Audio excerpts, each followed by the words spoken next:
Welcome home to USA Global TV and Radio, a place where dreams take flight with authentic storytelling, diverse perspectives and meaningful conversations, where global stories unite and bridges are built beyond all borders. Discover world-class education, entertainment, hope and inspiration. Together, we're building bridges worldwide. Subscribe to our channel, USA Global TV. Download our app, USA Global TV. Be our guest or join our team. Visit usaglobaltv.com. Thanks to our founder and executive producer, Dr. Jacalyn Kerbeck. Music score by Yeffy Tang from Cloud Road Music.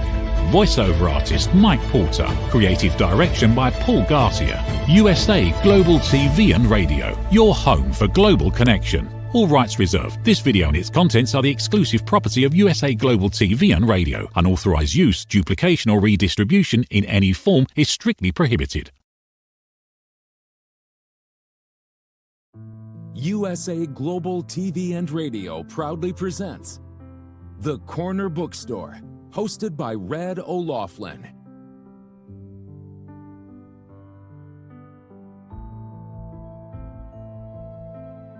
Step into a world where every story inspires. These pages come to life through the voices of authors from around the globe. Written by our global community of TV show hosts and best-selling authors, these works span genres, generations, and geographies, united by the power of storytelling. Discover your next favorite book and meet the minds behind the work.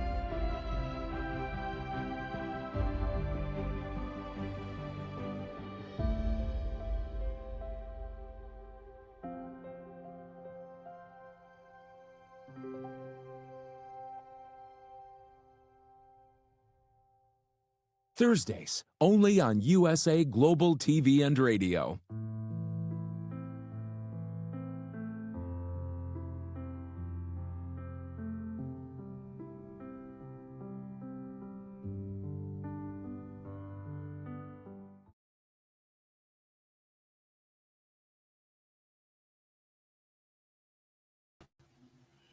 Howdy all, Randall O'Loughlin here from Houston, Texas. I am a researcher when I'm not doing TV shows. I research the human body at the cellular level, chemically speaking. I look for cause and effect relationships. Treat a cause, fix a problem. Treat symptoms, and you'll always be treating symptoms. And unless the body heals itself, whatever caused it could get worse. Anyway, that's what I write about. That's what I speak about. I've written books on it. It's a passion of mine. It's something I really and truly get into. In fact, today I think my topic on Talking Heads about 2 hours from now is on brain longevity. How do you prevent age-related disease in the brain? Anyway, that's enough about that particular show for right now. But my guest today is Adele Randall. Kim is also a host here on the USA Global TV and Radio Network, and I'm so honored today to get her to be a guest on my show. She's also an author, international best-selling author, a leadership coach, a business consultant, a podcaster, host, a mom, all sorts of things. Anyway, Kim, please join me up here on stage. Hi, Red. Howdy. I guess we could tell from that accent you're not from the United States. No, I'm from the UK, just outside London. Okay. Let's go ahead and start first with your books, because I know that's the primary focus here of the bookstore, the Corner Bookstore. So you have a book literally coming out tomorrow. Let's tell us about that. You have it there in your hand. So it's here. It's called Always With You. And it was never meant to be a book, if I'm honest, Red. I wrote it for my little girl earlier this year, when it was the first anniversary of my dad's death. And it was designed to just help her in understanding how do you help a child, she was 8, deal with grief and trauma and overcoming. And it was written for her. And then her counsellor suggested that I send it to her publishers, and I was really lucky. I got 3 publishing contracts, and they've helped us bring this to life, and we hope it might help other children or other parents and carers that are looking after children to find a way of talking through those big emotions. Well, you're talking about grief, and you have over 25 years corporate experience, and I'm sure that there's probably a lot of experience you've achieved or experienced over time with the ups and downs of the market, letting people go. I mean, there's all sorts of grief in business too. Yes. And so I'm sure there's probably a little bit of background experience that was also being able to play, as opposed to just being a parent only and trying to deal with it and help a child through a situation. Yeah, I think you're right, Red. I think sometimes we don't realize we view the world on this is work and this is home, but the reality is wherever we go. And so whatever we're experiencing whilst in the workplace. And as you say, there's loads of grief within the workplace anyway, with jobs coming and going, economies growing and then shrinking back. There's lots of times where you have to deal with really difficult times for people and hold the space for them to be able to navigate whatever's going on in their world with grace. And I guess a lot of that has pulled into how I parent. I guess it helps that I had her later on. So I'd learned a lot of those things, like you say, 25 years in corporate life before I had her. So you were able to take that learning and hopefully use some of that to realize things for her, because most of what goes on for us as adults is linked to something that happened to us as it's in our inner child, and so I'm very conscious of that, and therefore I've got my inner child's outside me running around and expecting me to help her, so I spend a lot of time researching this kind of thing to make sure that I'm helping her as best I can. Yeah, just as a parent, even two parents, if it's that experience is limited, and you lose a brother, a sister, a mom, an aunt, whatever. And yeah, depending on the closeness, and if somebody was in severe health for 30 years, it's expected. But if it's a car wreck and totally unexpected, and they're fairly young, I lost a brother in a scuba diving accident, and he was like 27, I think.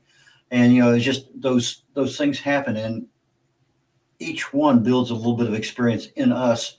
And I think it's super, super great that you're able to take and align and take the analysis and provide something to help. And not only your daughter, but a lot of people in general. And that's adding a lot of value is what I'm trying to say. Bless you. Thank you.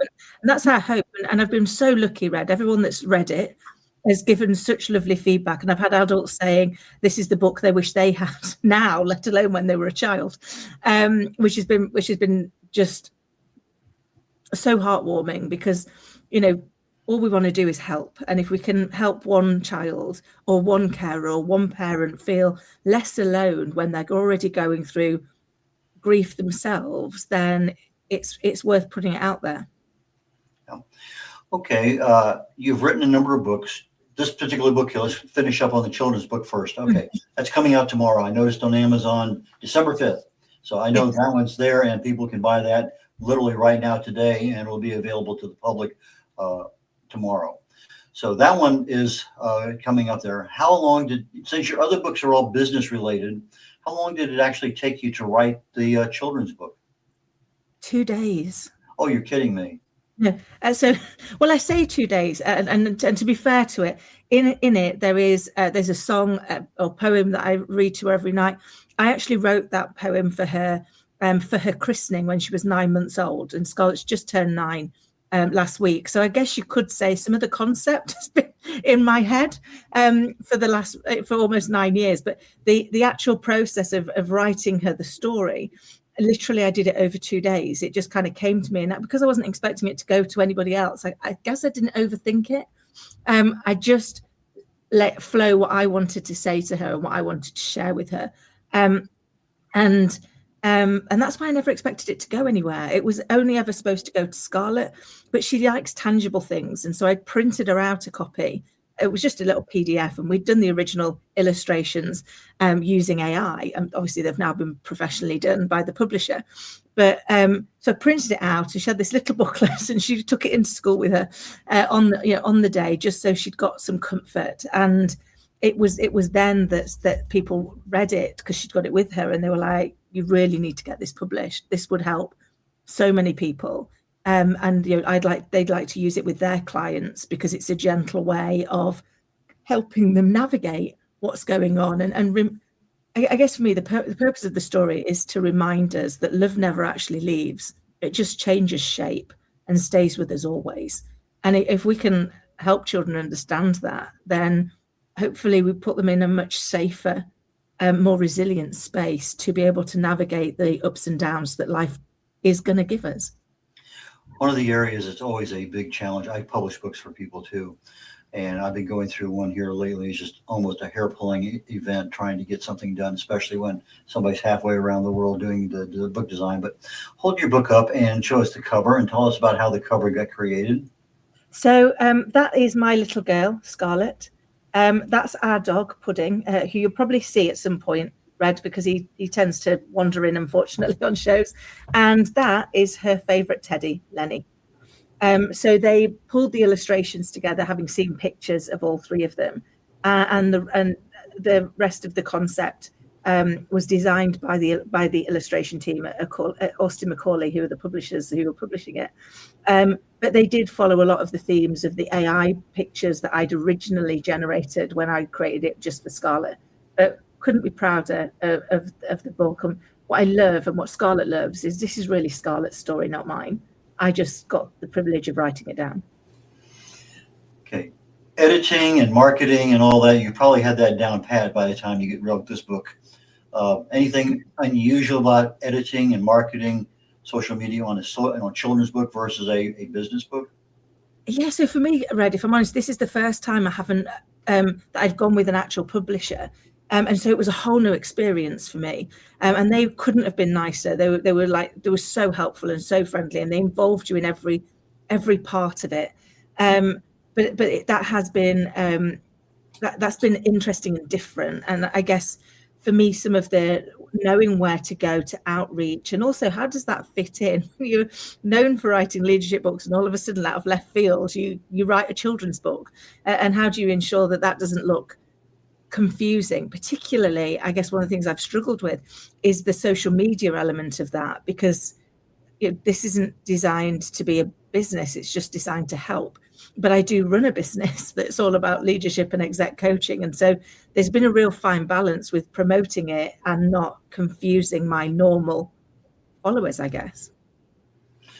Yeah, your audience is a different audience, and therefore they're in different places when you market and advertise or let the word get out.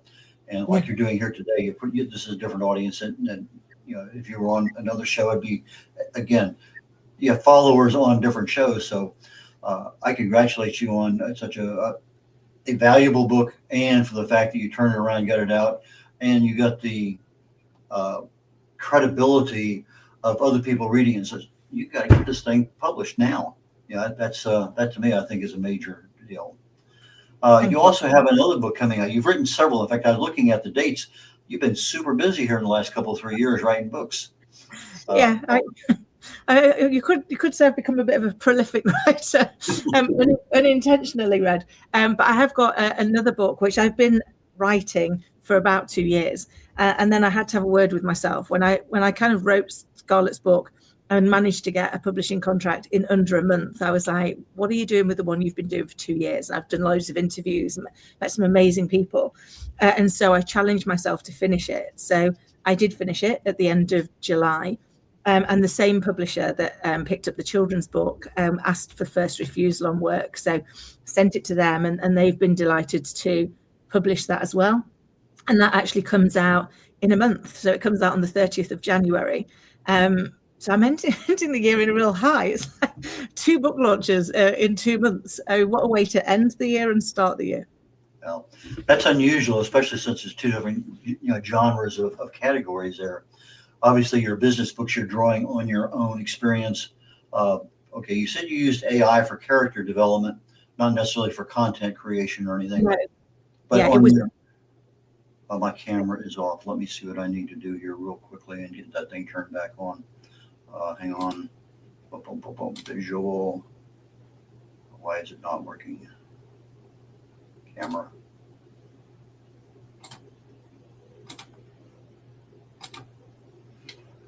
Okay, this is interesting. I've never had this happen to me before. Kim, I'm going to continue right now in audio, and try to figure out in the background what's going on with my camera. I do not know what happened there, but I will figure that out as we're talking. But let's go down a couple other things here. We're coming up here, on 15 minutes? We get about 4.5 minutes before we go to a commercial break.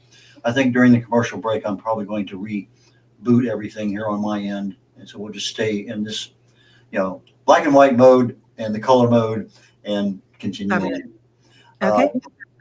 You have a podcast of your own. Tell us a little bit about that.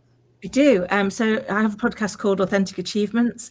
And that was really designed in the fact that I have a belief that every single one of us has got a story. We've got a lived experience that adds value to the world, but we don't always have a place to share it, or we don't always know how to bring that to life. And so Authentic Achievements was born to do just that. And then just over 4 years ago, I had the absolute pleasure of meeting Dr. Jacalyn, and she was gracious enough to let me have a show on USA Global TV and radio as well, which is also called Authentic Achievements, and really follows the same theme, which is trying to provide a space where people can share their lived experience, their lessons, what they've learned, the advice that they'd give to themselves if they could go back to being the other side of the problem, in the hope that actually it helps anybody listening to know that there is a way through, and to have some actionable items that they can try for themselves to help hopefully make their lives better. Well, I achieved a look. Okay, there we go. You play with it enough and it'll eventually come around and help you. Okay, not a problem. I still don't know what happened. Not important. We'll continue on. You've been involved in a number of things outside of just coaching and things like that. I was looking at the thing here, International Imposter Syndrome Day. What is that? So we set it up 5 years ago. It's coming into its 6th year. And it was really around the fact that a lot of what I do, and I've personally suffered with imposter syndrome for years and had to do a lot of inner work to understand the wiring of my brain and what I needed to do to wire it so it actually was supporting me instead of holding me back. And then we started researching it, and a lot of the people that I work with, there ends up there being elements of imposter syndrome, not maybe every day, but always in those moments of darkness and doubt. And I realized that although there's International Pizza Eating Day, there isn't International Imposter Syndrome Awareness Day. So there's no safe space for people to come and get resources. And one of the challenges when you've got imposter syndrome is your greatest fear is that you will be found out. And so the one thing you're not going to do is tell anybody you're feeling it, because then you'll definitely be found out because you've just told them. And yet I know from all the research that's been done, one of the first steps to overcoming it is to talk about it. So it was set up 5 years ago with a couple of friends to really just be a place once a year where we can interview people, share their lived experience, share their advice. We talk to, lots of doctors and counselors and other professionals who can talk about practical ways that you can grab hold of that inner script, that inner voice, and turn it from a critic to a cheerleader. Is there a difference between imposter syndrome and just being introverted?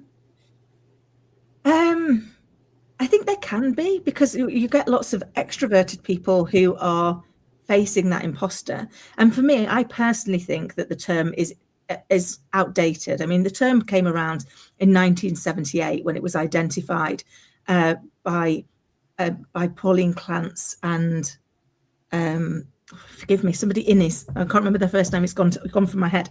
And it was originally diagnosed as a female-only phenomenon. And yet we now realize with all the research that actually it impacts up to 70% of us globally at any point in our life. And I personally wonder if instead of it being imposter, it's more like the insecure overachiever. It's when we get something that we kind of go, is this real? Are we really allowed this?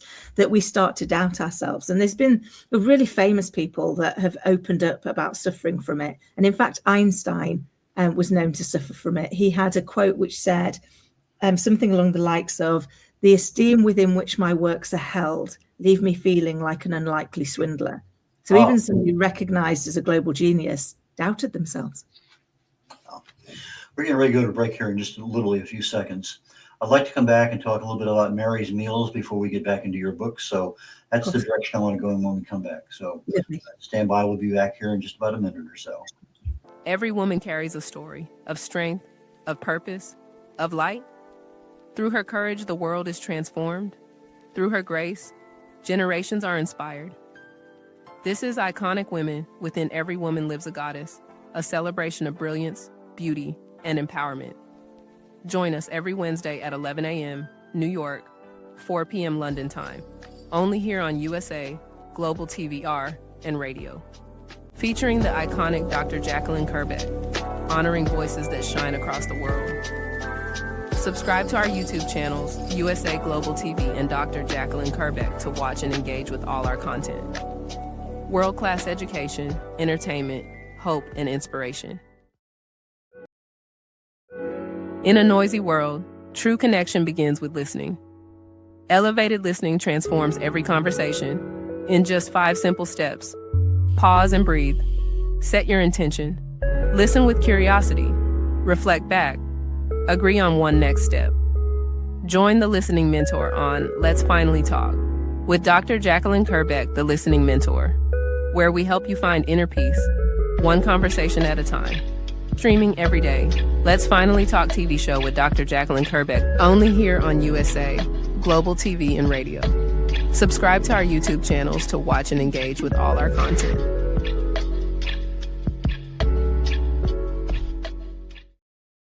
Howdy, y'all. Randall Laughlin here. We're back on the Corner Bookstore on the USA Global TV and Radio Network. And my guest today is another USA Global TV and Radio Network host, Adele Randall. Kim, please join us back up here on stage. Hi, Red. Howdy. Before the break, I asked you to think about Mary's Meals. It seems like you're very active in that, and the world needs to know a little bit more. Yeah, so I was really lucky to get involved with Mary's Meals a few years ago. And what they do is they provide school meals, life-changing school meals, to children living in some of the most poverty-stricken areas and communities in the world, places where those children often wouldn't be able to go to school because they had to spend all day walking miles to try and find a healthy meal, or any meal, even if it wasn't healthy. And so Mary's Meals was designed to provide those school meals to enable those children to know when they wake up that they are going to be well fed that day, and therefore are able to go to school and get the education that's going to help them have a better life. And so I was honored to be asked to be one of their leadership mentors. So I mentor the team on their leadership skills and their presence to hopefully have a bigger impact and make a bigger difference in the world. Okay. Your company is Authentic Achievements. Yes. How long has that company been going? So we're just about, in fact, on Sunday, it will have been there for 8 years. Okay. So 7 years. My apologies, Red. 7 years. Scarlett was 2. She wasn't 1 when I did it, which is how I remember. Yes, a lot of us do that too. I mean, I'm been through kids, grandkids, now we're great grandkids. So a lot of things are aligned to certain ages. I understand that totally. But you form the company, and that's part of your business consulting and leadership development and those kinds of things. But being a corner bookstore, you've written several books. It seems like 2022 and 2023 were banner years for Kim, because it just all of a sudden, oh, there's another one. There's another one. And so most of us don't produce 2 books in 1 year that are of that kind of genre. Yeah. And so you focus on slightly different areas of business, but tell us a little bit about the books and how they helped your credibility and what people can get out of them. Yeah, so my first one, if I can indulge slightly in kind of the first ever bit of book I wrote, happened on the very first day of lockdown. And I got a phone call from a friend who said, Kim, we're writing a book on remote working, and you've led remote teams for years. Would you co-author? And I was like, no, I can't do that. I can't write a book. I can't even write a shopping list, Red. So I certainly can't write a book. And their comeback was, Kim, you are in lockdown with a 2-year-old. What else are you going to do? And I was like, fair point. We should raise to the challenge. And then the next thing he said to me was, you've got 5 days to write your chapter. And I was like, what? Like 5 days? Okay, it's only a chapter. I'll write it. What's the worst that can happen? And so I wrote my chapter thinking, if it's rubbish, they won't put it in the book. And we launched on, I think it was day 10 of lockdown. And on day 12, I was live on BBC Radio London talking about how you become a multi-international best-selling author in a pandemic. And I was like, I don't really know. I just did my chapter. But I guess for me, what that taught me in that process, and then I was invited to kind of co-author a number in quick succession, was I'm not particularly good at sitting and thinking about what it is I want to write.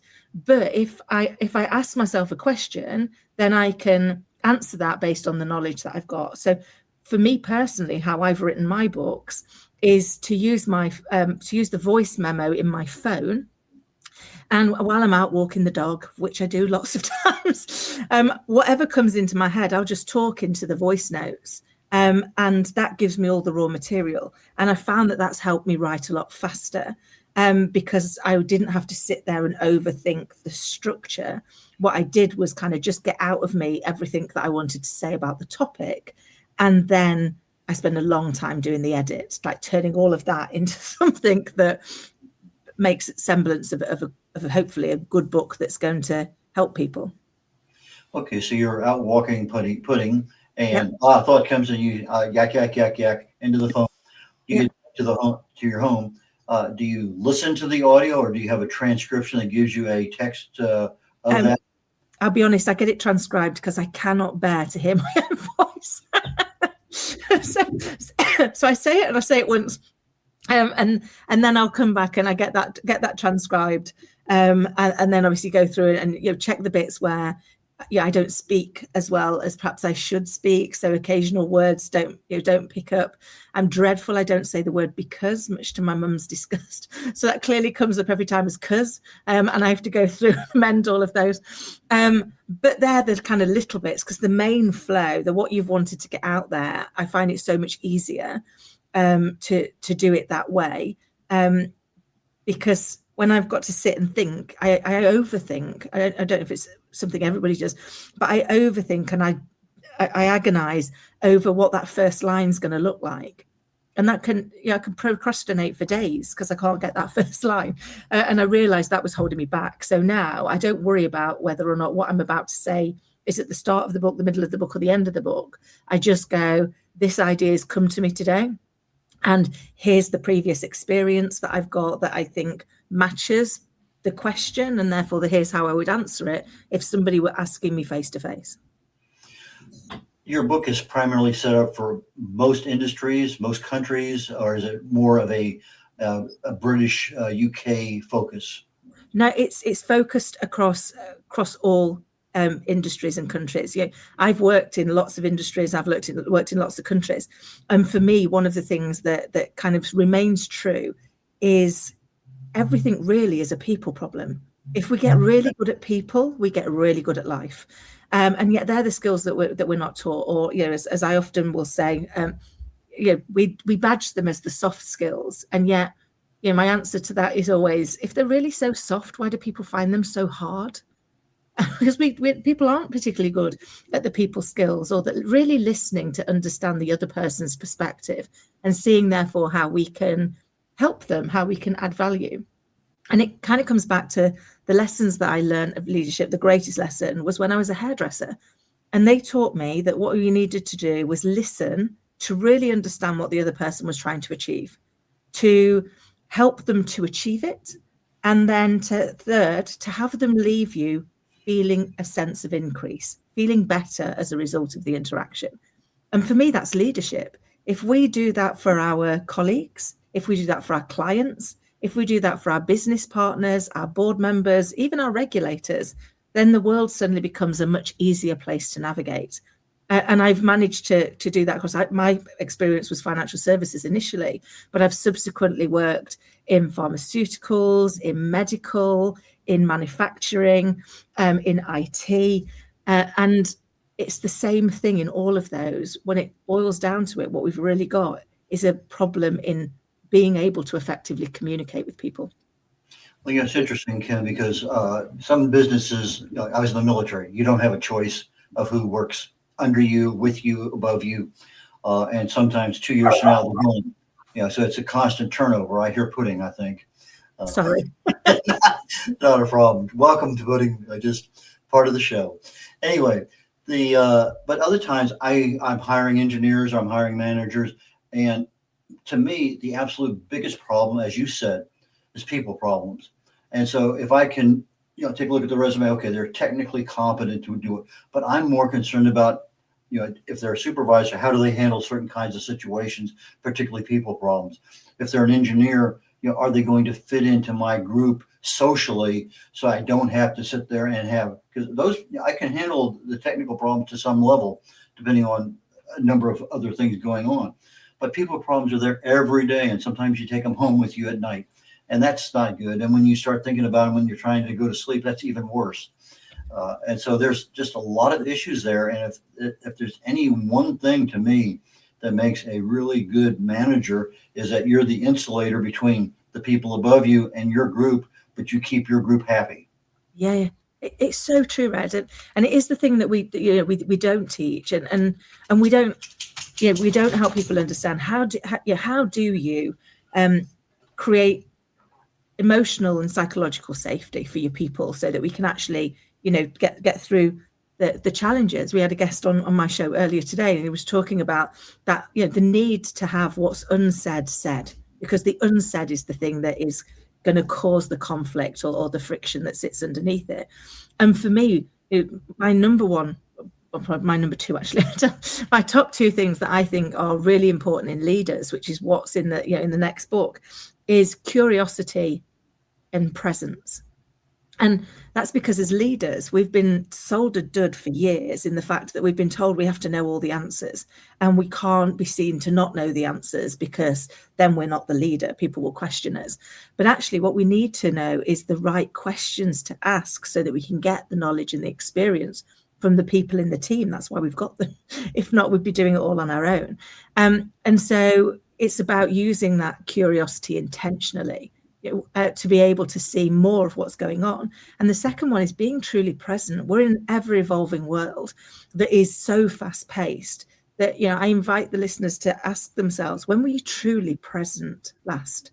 Without the mental to-do list, without the something on the phone, without running after your emails, without doing something else. The world's got that busy that we need to take time, not loads of time, but bits of time every day, to be intentionally present with ourselves and with others, to be able to really see where the art of the possible is. Well, you covered a very important point very quickly about asking the right question. 6 months ago, I was in a place and there were some couple people there that wanted to start a business. And so we're sitting there chatting. They said, what about, I said, no, you don't understand. You're not asking yourself the right questions. And so you go, okay, what is the right question? Well, if you're going to start something, there's a lot of things you need to know up front rather than just the fact that I love to do this. Can you monetize it? I mean, there's a lot of things that have to be done, but most of us just go with our emotional, love of whatever we want to do, but we don't necessarily seek out and get the answers to the questions that we really need to know before we invest a lot of time and money in something. So I think that's so true, is that we really need to be, obviously, listeners, but we really need to be better askers of questions, because that is really and truly where we get that, okay, I'm missing that little nugget. I need to know more about that. And then that may be the decision that flips out. Okay, we're going to go, or no, we're not. So I think that's super critical, Kim. Yeah, I completely agree. And I think you have to be a good questioner to be a good listener, because very often, what people first tell us isn't necessarily the real crux of what's going on for them. There's a theory called the 5 why theory that says the first thing people tell you is the thing they think you're going to expect, or at least understand. But actually, once you question it to further layers, and I don't mean we'll all turn into toddlers and go, Why? but the idea is, okay, okay, that's interesting. What about that makes it important? What impact does that have for you? By the time you get to the fifth layer, you'll actually get to the root of what's really important for that person. And that's when we can really help them feel seen, feel heard, and be able to be in a place to truly help them.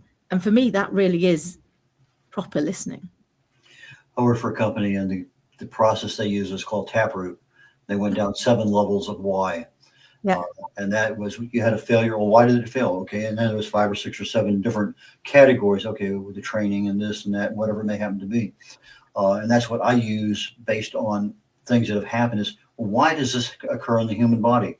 What's chemically causing it? What can you do to stop it? So anyway, that, the diving down and understanding the why is critical in so many aspects of our life. It's unbelievable. It's completely. It's the same with, I see it all the time with my little one. The first thing they say is the first thing they've worked out how to say, but that might not necessarily cover everything for them. And as we were saying actually earlier on the show, there was that element of going, have you ever tried everything to make somebody happy and then nothing seems to work? You do all the things that they've said and they're still not happy, and that's because they probably haven't really told you what's really, really going to make them happy. And because we leap in the minute somebody says something that we're like, oh, I know that, I could do that. We leap in then instead of giving them the space and asking them enough questions to determine, is that really what they want? Or is that just the first thought that they need to be given the time, the space, and the kindness to let that thought evolve? Yeah.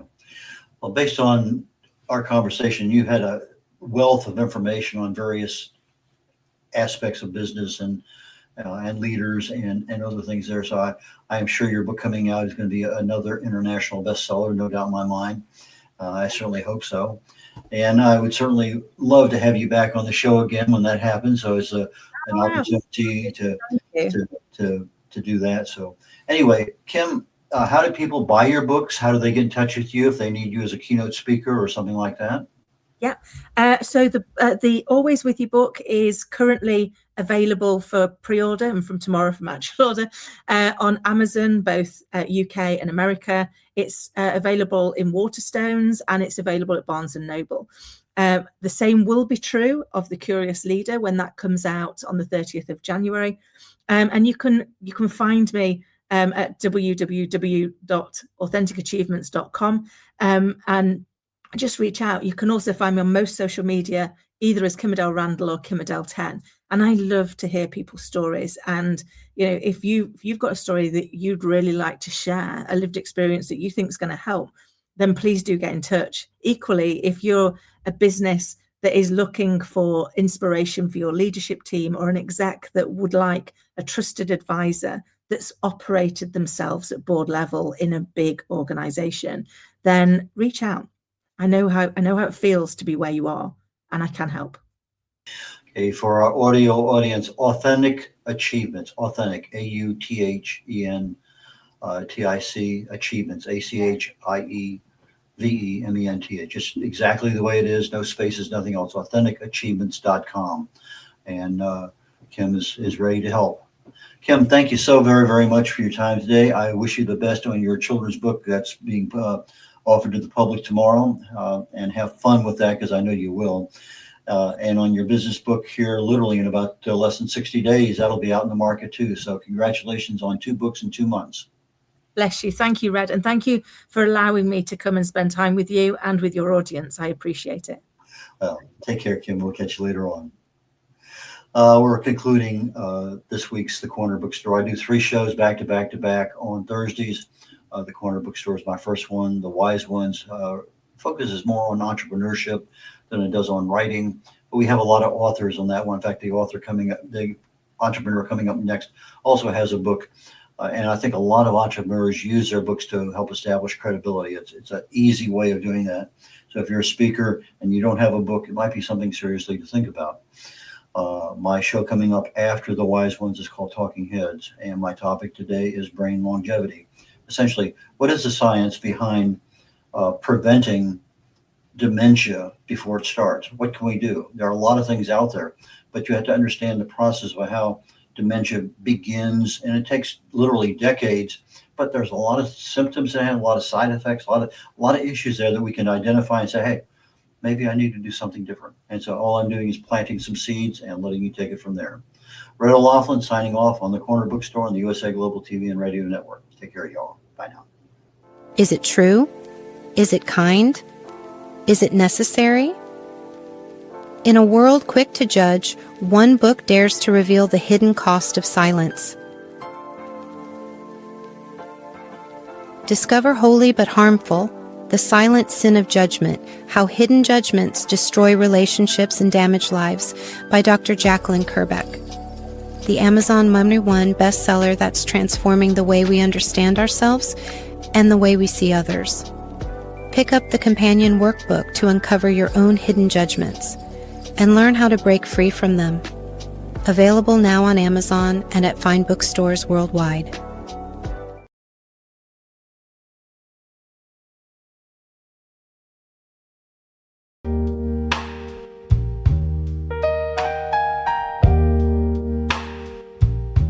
The moon is a spotlight, the sun's on the stage, the world's got some good seats, but nobody stays.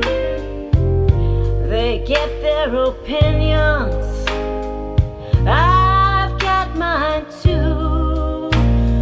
So, darling, please listen to what I say. Listen, babe, now, listen, babe, now. Listen, babe, now, listen, babe, now. Listen, babe, now, listen, babe, now.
Thank you, viewers and listeners of USA Global TV and Radio, for joining us today. We're honoured to have your time and attention as part of our global community. At USA Global TV and Radio, we believe in the power of authentic conversations, meaningful connections, and creating a world of possibilities together. Want to be part of something bigger? Join our team of elevated listeners at usaglobaltv.com, a space where your voice matters and your ability to listen transforms relationships. Stay connected with us across all our platforms for thought-provoking discussions, expert insights, and empowering stories. Subscribe to our channels at youtube.com/c/USA Global TV. Follow us on social media and explore the endless opportunities we're creating for growth, learning, and inspiration. Together, we're not just broadcasting, we're building bridges and changing lives one conversation at a time. For inquiries, contact us at info@usaglobaltv.com. Music by Johnny Dies. Produced by Executive Producer and Director Dr. Jacalyn Kerbeck. Voiceover by Mike Porter. Creative Direction by Paul Garcia. All rights reserved. Copyright 2025. Visit usaglobaltv.com to view our full terms and conditions.